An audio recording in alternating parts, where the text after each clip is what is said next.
Hi dear, എല്ലാവർക്കും പുതിയൊരു വീഡിയോയിലേക്ക് സ്വാഗതം. സോ കഴിഞ്ഞ വീഡിയോയിൽ നമ്മൾ ഇതിന്റെ അകത്ത് ഇതുപോലെ ബേസിക് ആയിട്ടുള്ള ഓപ്പറേറ്റേഴ്സ് ഒക്കെ ഉപയോഗിച്ചുകൊണ്ട് ഇങ്ങനെ ഒരു ഈഫ് സ്റ്റേറ്റ്മെന്റ് അല്ലെങ്കിൽ ഒരു കണ്ടീഷണൽ സ്റ്റേറ്റ്മെന്റ് ഉപയോഗിച്ചുകൊണ്ട് എങ്ങനെയാണ് കളേഴ്സ് കൊടുക്കുന്നത് എന്ന് നമ്മൾ പഠിച്ചിട്ടുണ്ടായിരുന്നു.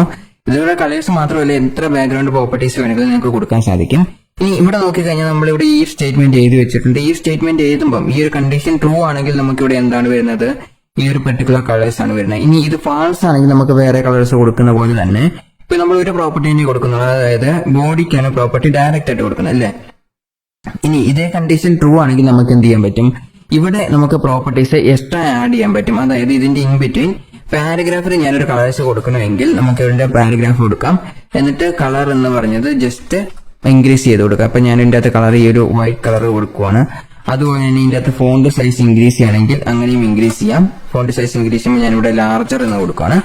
സേവ് ചെയ്യുമ്പോൾ നിങ്ങൾക്ക് കാണാൻ സാധിക്കും ഈ രണ്ട് വളേഴ്സും വന്നിട്ടുള്ളതായിട്ട് നിങ്ങൾക്ക് കാണാൻ സാധിക്കും. ഓക്കെ, സോ ഇങ്ങനെയാണ് ഈ ഒരു പ്രോപ്പർട്ടി വർക്ക് ആവുന്നത്. ഇനി ഇത് മാറ്റി കൊടുത്തു കഴിഞ്ഞാൽ ABC എന്ന്, ഓക്കെ, ഇവിടെ നമ്മൾ കൊടുത്തിരിക്കുന്ന വാല്യൂ ABC എന്നാണ്.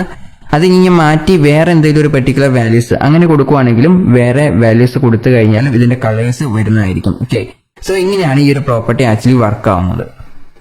സോ ഇവിടെ ഞാൻ ഈ ABC എന്ന് മാറ്റിയിട്ട് AC എന്ന് മാത്രം കൊടുക്കുക, എന്നിട്ട് സേവ് ചെയ്യുവാണ്. സേവ് ചെയ്യുമ്പോൾ നിങ്ങൾക്ക് കാണാൻ സാധിക്കും വൈറ്റ് കളർ വന്നിട്ടുണ്ട്. അതുപോലെ ഇനി പാരഗ്രാഫിന് അപ്ലൈ ചെയ്ത എല്ലാ പ്രോപ്പർട്ടീസും പോയിട്ടുണ്ട്. ഓക്കെ, സോ ഇങ്ങനെ നമുക്ക് പ്രോപ്പർട്ടീസ് ആഡ് ചെയ്യാം. ഇതിന്റെ അകത്ത് ജസ്റ്റ് സേവ് ചെയ്ത് കഴിഞ്ഞാൽ വീണ്ടും കളേഴ്സ് വരുന്നതായിരിക്കും. പിന്നെ ഇവിടെ B എന്ന് പറഞ്ഞ കളർ കൊടുത്തു കഴിഞ്ഞാൽ ആ ഒരു കളേഴ്സ് തിരിച്ച് വരുന്നതായിരിക്കും. ഓക്കെ, ഇങ്ങനെയാണ് നമ്മൾ ഈ ഒരു പ്രോപ്പർട്ടി ആക്ച്വലി വർക്ക് ചെയ്യുന്നതിന്റെ കൊറസ്പോണ്ടിങ് CSS എടുത്ത് നോക്കിക്കഴിഞ്ഞാൽ നിങ്ങൾക്ക് ഇവിടെ കാണാൻ സാധിക്കും കളേഴ്സും കാര്യങ്ങളും എല്ലാം തന്നെ ഇവിടെ വന്നിട്ടുണ്ട്. ഓക്കെ, സോ ഇങ്ങനെ നമുക്ക് SCSS വെച്ച് എഴുതാൻ കുറച്ചും കൂടെ ഈ എളുപ്പമായിട്ട് കിട്ടും. അപ്പം അതുപോലെ ഇതിന്റെ അണ്ടർസ്റ്റാൻഡബിലിറ്റിയും കുറച്ചും കൂടെ കൂടുതലാണ്. ഓക്കെ, അങ്ങനെ നിങ്ങൾക്ക് എന്ത് ഡാറ്റ ടൈപ്പ് വേണമെങ്കിലും ഇപ്പം ട്രൂ എന്ന് കൊടുത്തു കഴിഞ്ഞാൽ ട്രൂ എന്ന് മാത്രം കൊടുത്താൽ മതിയായിരിക്കും. അതായത് അത് ബൂളിയൻ ഡാറ്റ ടൈപ്പ് ആയതുകൊണ്ട് തന്നെ.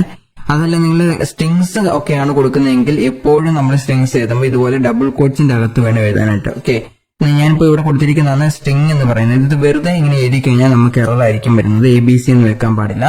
അതിന് പകരം സ്ട്രിങ് എപ്പോഴും നമ്മൾ എഴുതുമ്പോൾ നമ്മൾ എന്തായിരിക്കും ഒരു ഡബിൾ കോട്ട് അല്ലെങ്കിൽ ഒരു സിംഗിൾ കോട്ട് ഉപയോഗിച്ചിട്ടായിരിക്കും അതിന്റെ ഉള്ളിൽ വേണം സ്ട്രിങ്സ് എഴുതാനായിട്ട്. ബട്ട് നമ്പേഴ്സ് ആണെങ്കിൽ നമുക്ക് ഡയറക്റ്റ് ആയിട്ട് എഴുതാം. ഇപ്പോൾ ഉദാഹരണത്തിന് 1334 എന്ന് എഴുതുവാണെങ്കിൽ ഡയറക്റ്റ് ആയിട്ട് ഈ ഒരു സ്ഥലത്തും നമ്പേഴ്സ് എഴുതാൻ സാധിക്കും. ഓക്കെ, സോ ഇത് ഈ SCSS മാത്രമല്ല ജാവാസ്ക്രിപ്റ്റിലും ഇതേ റൂള് തന്നെയാണ്. നിങ്ങൾ നമ്പേഴ്സ് ആണ് എഴുതുന്നതെങ്കിൽ അതിന്റെ അകത്ത് ഡയറക്റ്റ് ആയിട്ട് നിങ്ങൾക്ക് നമ്പേഴ്സ് ഇതാവും. സ്ട്രിങ്സ് ആണ് എഴുതുന്നതെങ്കിൽ എപ്പോഴും ഡബിൾ കോട്ട്സിനോ അതല്ലെങ്കിൽ സിംഗിൾ കോട്ടിന്റെ അകത്ത് മാത്രമേ സ്ട്രിങ്സ് എഴുതാൻ പാടുള്ളൂ. ഓക്കെ, സോ ഇങ്ങനെയാണ് നമ്മുടെ ഈഫിന്റെ കൺട്രോൾ ഡയറക്റ്റീവ്സ് എന്ന് പറയുന്നത്, അല്ലെങ്കിൽ കൺട്രോൾ സ്റ്റേറ്റ്മെന്റ് എന്ന് പറയുന്നത്. ഓക്കെ, അടുത്ത വീഡിയോയിൽ നമ്മൾ ലൂപ്പിംഗ് സ്റ്റേറ്റ്മെന്റ്, അതായത് ഫ്ലോ കൺട്രോൾ ഡയറക്റ്റീവ്സിനെ കുറിച്ച് പഠിക്കുന്നതായിരിക്കും. ഫോർ എന്ന് പറഞ്ഞ കൺട്രോൾ ഡയറക്റ്റീവ് വെച്ച് നമുക്ക് എന്തെങ്കിലും ഒരു പെർട്ടിക്കുലർ കോഡ് വീണ്ടും എക്സിക്യൂട്ട് ചെയ്യാൻ പറ്റും. അതിനാണ് ലൂപ്പിംഗ് എന്ന് പറയുന്നത്. ഓക്കെ, സോ അങ്ങനെ നമുക്ക് സാധിക്കും. So that's all for this section. See you again in comment lectures and thank you for watching.